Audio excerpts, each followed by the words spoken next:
Hi, I'm Doug Keating. What I'm going to do today in this video is share with you the plan I used for a summer vacation back in 2015. I wanted to take a special trip with my two sons. They wanted to go on a big adventure and see something new. I decided that we would make a trip to Europe since I've been there many times and would be comfortable traveling there. I asked the boys where they wanted to go, and their top choice was the country of Germany. I was pleased with their choice because Germany has a special place in my heart. My mom is from Germany. Many years ago, when I was in the U.S. Army, I lived there for several years, and I speak a fair bit of German. When thinking about which part of Germany we would visit, I gave the boys several options. They decided we would go to Bavaria. I was thrilled with their choice because Bavaria is one of my favorite parts of Germany. If you're not familiar with Bavaria and where it's located, on the lower left part of this chart is a map of Germany. Bavaria is down in the southeast corner. It's in red on this map. Next to the map is the flag of Bavaria. It's blue and white and checkered. I included it because you actually see the flag a lot when you're traveling in the area. Bavarians take a lot of pride in being Bavarian and consider their part of Germany unique. It kind of reminds me of the state of Texas here in the United States. In the lower right-hand corner, I'm including a product that Germany is world famous for, and Bavaria in particular is well known for, and that is good German beer. What I want to do is talk through a summary of the plan we used during our trip. It was a summer vacation. The boys were in high school, so we left on a Monday after they'd finished school. We would return on the 1st of July. That's a total of about 10 days, including travel days. The trip would include myself, Gavin, my older son, and Riley, my younger son. The primary goal for the trip was that we would have a lot of fun together. I think it's important that during summer vacations we get out and see the world, but also just enjoy spending time together. I did want them to experience Bavarian culture for all that it is, because when I think of German culture, Bavaria comes to mind. Honestly, for most Americans, I think they picture Bavaria when they think of Germany. Things like lederhosen, sausage, and UPA bands, all that's actually Bavarian. I created a list of cities that we would spend time in during the trip, including Iphofen, Würzburg, Rothenburg, Mittenwald, Füssen, Oberammergau, Salzburg, and Munich. As far as where we would stay, I'm not a huge fan of moving every single day while you're on vacation. While we're in the major cities, we would spend a few nights, like in Salzburg and Munich. We would start our journey in Iphofen, and we would end there as well. So in your mind, you can picture we're doing a big loop through the region of Bavaria. If some of the cities and towns I've mentioned you've never heard of, that's not really a big surprise to me, because the reality is we were doing a regional trip focused on one specific area inside Germany. We would see a mixture of big cities and also some small towns that are just not that well known, but they're fun to visit when taking a regional trip. We decided to fly United, which was a good decision. A not so good decision was that we didn't fly directly into Frankfurt. In order to save some money, I decided we would fly through Newark Airport with a connecting flight. Heading there, it actually wasn't a big deal. Everything worked out fine. But on the way back, we had one of those nightmare experiences a lot of people have: big delays. Unfortunately, we had the opportunity to spend a lot of quality time in the Newark Airport on the way back home, which was an exhausting experience. In retrospect, not flying direct was a mistake. Nowadays, anytime I go to Europe, we fly direct. What I'm going to do next is go through charts that I actually used to explain the trip to the boys before we went. It includes a day-by-day description of what we would be doing, including where we would spend the morning, the afternoon. Let's start with Monday, 22 June, which is the big travel day. We would fly out of Dulles overnight, a red eye like most flights in Europe, and arrive in the morning. You will notice on the chart that I included a picture of the boys and I just goofing around. When we're on vacation, we do try to have a lot of fun. Not everything needs to be serious, even when you're learning about other cultures. Early Tuesday morning, we'd land in Frankfurt, rent a car, and drive to the lovely little town of Iphofen. Würzburg is on the way, so we would do a quick stop there. While there, we'd go visit the Bishop's Fortress up on the hill, and we'd spend some time in the downtown area.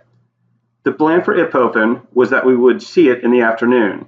It's not very big, and we would stay in a small, family-run place in the downtown area. Wednesday morning, we'd get up early and make the short drive to the town of Rothenburg.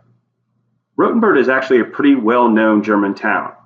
In fact, if you take a tour of Germany, it's pretty typical that Rothenburg will be on the agenda. The reason it is popular is that it's probably the best preserved medieval town in the country. The challenge is it's well known, so it's usually full of tourists during the day. When deciding on our agenda, part of me said, I don't know if we should go to a tourist trap. I've already been to Rothenburg many times. But the other part of me said, the reason it's so popular is that it's a great place. A lot of sights, a lot of shops, a lot of things to do.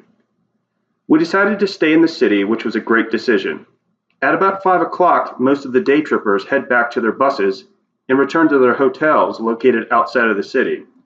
The city literally empties about 5 o'clock, so you get to spend the evening hours wandering the city by yourself. You get a real feel for what the place is like after all the tourists have gone. Next up on Thursday was Castle Day. By castles, I mean the castles of Mad Ludwig, King of Bavaria. He's well known for spending a lot of money building several castles. When I say a lot of money, I mean a lot of money. It's what got him in trouble with his subjects. They were not too pleased when they figured out that he had built several castles across Bavaria. Several of them are pictured on this chart. A few of them are world famous. In fact, if you look in the lower right corner, that's the castle Neuschwanstein. For anybody that's been to Disney, it's the castle that Walt Disney modeled his own Cinderella castle after. We would see a few castles and then drive over to the small village of Oberammergau and spend the night there. Oberammergau is a fun place to visit. It's tiny, but is well known for two things. First, they produce excellent wood carvings, and second, the Passion Play. Oberammergau has a fascinating history. Several hundred years ago, when the plague hit Europe, Oberammergau decided they would cut a deal with God. The deal, the way it worked, is that they prayed to God, if you will spare our city, we'll celebrate with a Passion Play every 10 years in honor of your son Christ. What happened is that the plague didn't hit the city, and the city actually has lived up to its end of the bargain. Every 10 years, they hold the Passion Play. Tickets sell out years in advance, and it's kind of a big deal for such a small place.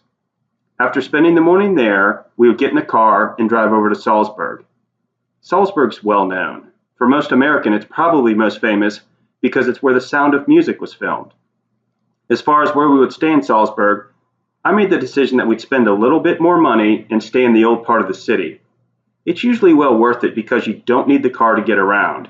You can wander the pedestrian zone, which is right outside the front door of your hotel. On Saturday, we'd spend the day in Salzburg. Salzburg is not only famous for The Sound of Music, but also for the music of Wolfgang Amadeus Mozart. The city has two houses that he lived in that are set up as museums. First, the house he was born in, and second, where he spent a lot of his childhood. These houses are definitely worth visiting. They house a lot of artifacts that you won't find in other museums that tell the story of this world-class composer. Other sights to see in Salzburg include the fortress up on the hill that overlooks the city, and there's also several churches within the city itself that are well worth spending a little time in. We'd finish Sunday morning in Salzburg, get in the car, and make a few-hour drive over to Munich. Munich is one of my favorite places in all of Germany for a few reasons. One, it's a university town. It has a very young feel to it with all the students being there. Second, it has some of the world's best breweries within the city walls. And third is its history.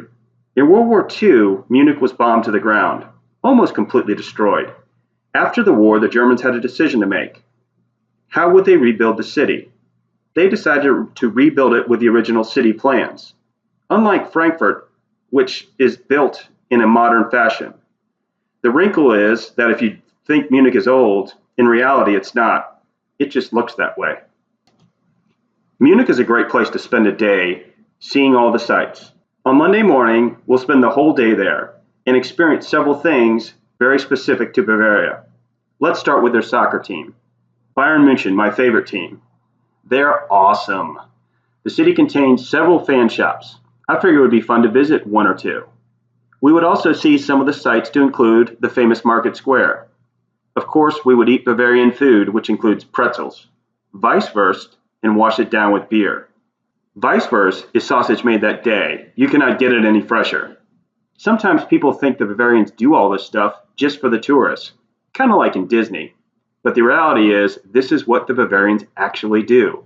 They eat sausage, pretzels, and drink beer at 10 o'clock in the morning, even on a Monday morning.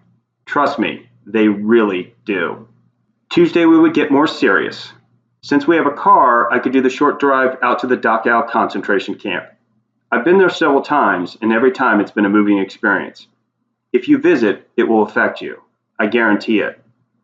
I thought it'd be important that the boys get a first-hand chance to see what happened, and more importantly, to learn the lessons that Dachau teaches, so that it never happens again. After spending time in Dachau, we'd get in the car and finish the loop by heading back to Iphofen. The next day we would fly out of Frankfurt and land in Dulles. That's the agenda we plan to follow. See a lot of sights, experience a lot of different things, and do a lot of activities. I was really excited about the trip, and so were the boys. That wraps up this video. What I'm going to do in the next video is to talk about what we actually ended up doing, because as everybody knows, plans change. Ours certainly did. We ended up making a few modifications, which I actually thought made it a better trip. I look forward to sharing it with you in the next video. As always, I'm interested in hearing from you and receiving your feedback. Feel free to leave a comment about this video in the area below. Thanks.